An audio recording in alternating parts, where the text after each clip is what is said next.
तो आज हम लोग क्या पढ़ने वाले हैं, एक्सरसाइज 5.2 का क्वेश्चन नंबर 2 क्लास 8 का। ठीक है, क्लास 8 है। क्वेश्चन नंबर 2 कहता है यदि 7x675 ये पूरा एक नंबर है, ठीक है, एक 5 अंकीय संख्या यानी 5 अंकों वाली एक संख्या है, 11 से विभाजित है तो x का मान क्या है। यानी ये जो संख्या है ये 11 से अगर विभाजित है तो हमें पूछ रहा है कि इस x का मान ऐसा क्या रखेंगे, ऐसी कौन सी संख्या यहाँ पे रहेगी कि वो 11 से विभाजित हो जाएगी। तो हमने 11 से विभाजिता का नियम पढ़ाया था, तो हम यहाँ पे कहेंगे हल करने वाले हैं तो लिखेंगे 11 से विभाज्यता के नियम से। अगर जिनको नहीं पता है 11 से विभाज्यता का नियम वो अभी समझ जाएंगे। ठीक, 11 के विभाज्यता का नियम क्या कहता है कि सम स्थान और विषम स्थान, सबसे पहले सम स्थान में जो है उनको और विषम स्थान में है उनको आपस में क्या करते हैं, जोड़ते हैं। उसके बाद हम उसे आपस में घटाने पर या 11 आए, 11 से भाग लगने वाली संख्या है या फिर 0 हो तो पूरी संख्या 11 से विभाजित होती है। तो यहाँ पे क्या हो गया, इसलिए 11 से विभाजिता के नियम से यानी 11 के विभाजिता का जो नियम है उस नियम से क्या हो जाएगा, तो सम विषम स्थानों का पहले करेंगे, विषम स्थानों का योग, तो विषम स्थानों का योग बराबर क्या हो जाएगा, तो विषम स्थान में कौन है, ये संख्या है, ये संख्या है और ये संख्या है। मतलब पहला, तीसरा और पांचवा का जो स्थान है वो विषम स्थान कहलाता है। ठीक है, हाँ यहाँ पे संख्या सम हो सकती है, सम विषम में संख्या हो सकती है, लेकिन हम इनके संख्याओं का विषम की बात नहीं किए, हम इनके स्थान को बात किए हैं विषम। पहला नंबर जो है वो विषम स्थान में होता है, यहाँ पे संख्या सम भी होता तो भी लेते। तो चलिए यहाँ पे क्या हो जाएगा, 5 + 6 + 7 बराबर 7 6 13 और 5 18 हो गया। यहाँ पे लिखेंगे तथा सम स्थानों का योग बराबर, अब यहाँ पे देखिए सम स्थानों के योग में हम क्या देखेंगे, यहाँ पे सम स्थान में कौन है, 7 है, x है, बस यही दो अंक है, तो 7 + 1। अब आप लोग का कंफ्यूजन क्या हो सकता है, सर 7 तो मेरा विषम न है सर, तो आप तो यहाँ पे सम में लिए। संख्या के बारे में नहीं कहें कि सम संख्या का जोड़, ऐसे नहीं कहें, सम स्थानों की संख्याओं का जोड़ है। ठीक है, यहाँ पे अगर ऐसे कहें कि सम स्थानों की संख्याओं का जोड़, इस हिसाब से अगर देखा जाए तो विषम स्थानों का जोड़ में यहाँ पे क्या लिए हैं, 6 लिए हैं, और 6 को देखा जाए तो 6 तो सम संख्या है, तो फिर विषम स्थान में क्यों लिए। हमने संख्या के बारे में नहीं कहा कि विषम संख्याओं का योग, ऐसे हमने नहीं कहा, हमने कहा विषम स्थानों का जोड़, यानी पहला, तीसरा और पांचवा, सातवां, 9वां, 11वां ये सभी स्थान क्या कहलाएंगे, विषम स्थान। जबकि सम स्थान में क्या कहलाएगा, दूसरा वाला जो संख्या है वो, चौथा वाला है वो, छठा, 8वां, 10वां, वो सभी इनके जो स्थान है वो क्या कहलाएंगे, सम स्थान। हम यहाँ पे संख्या की बात नहीं किए थे, समझे कि नहीं।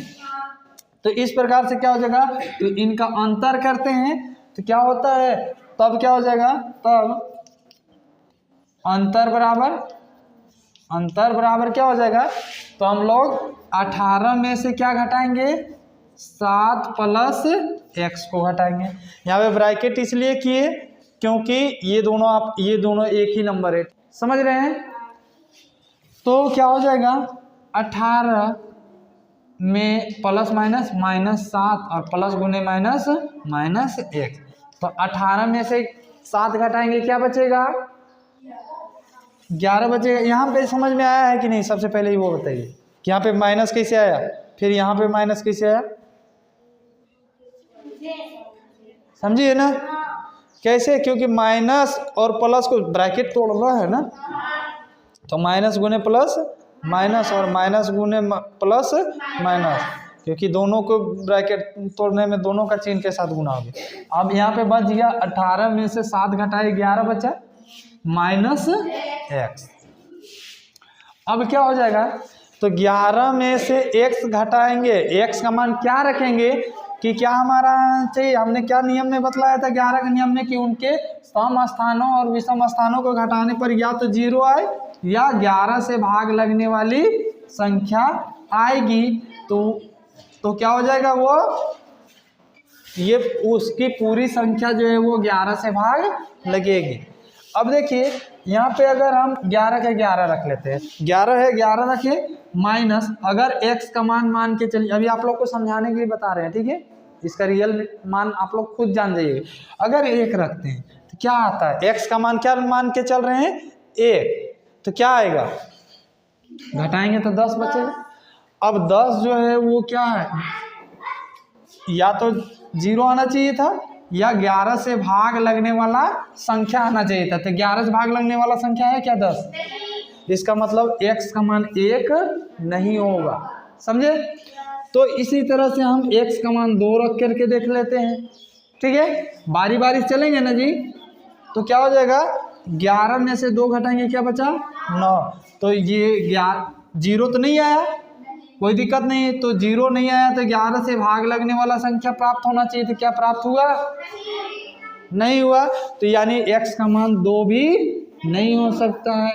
तो इस तरह से हम नहीं हो रहा है तो इसका मतलब क्या रख सकते हैं, तो 0 रखेंगे, 0 रखेंगे तो क्या हो जाएगा 11 बचा ना। तो अब ये संख्या 0 तो नहीं हुआ, लेकिन 11 से भाग लगने वाला संख्या मिल गया। ये 11 जो है वो 11 से भाग लग सकता है कि नहीं, इसलिए यहाँ पे क्या हो जाएगा, अतः x का मान क्या हो जाएगा 0। तो हमें x का ही मान ना पूछा गया था, ये हो गया आपका आंसर, ठीक है। थोड़ा और डीपली समझते हैं, देखिए यहाँ पे क्या हो जाएगा, कहिएगा सर 0 तो सर 11 में से 11 घटाने से 0 आता है सर, 11 आता है कि नहीं। तो यहाँ पे क्या हो जाएगा, फिर x का मान अगर 11 रखते हैं तो क्या हो रहा है, x का मान 11 रखने से भी तो 0 हो रहा है ना। तो x का मान 0 होगा या 11 होगा, क्या होगा, दोनों नहीं होगा,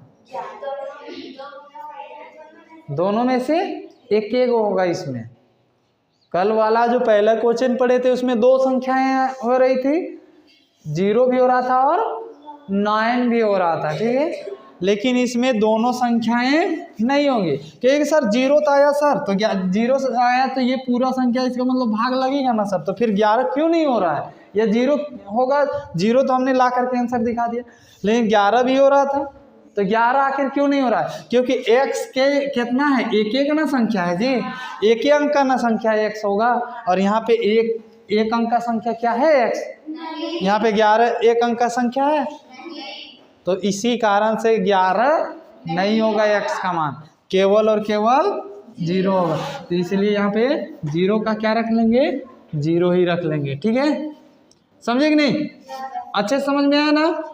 और कोई भी नंबर आप लोग रख सकते हैं, 1 से लेकर के 0 से लेकर के 9 तक का संख्या रख करके देखिए, या 0 आए या 11 से भाग लगने वाले संख्या अगर यहाँ पे मिल जाए तो वो संख्या आंसर होगा, समझ में आया, चलिए नोट कीजिए।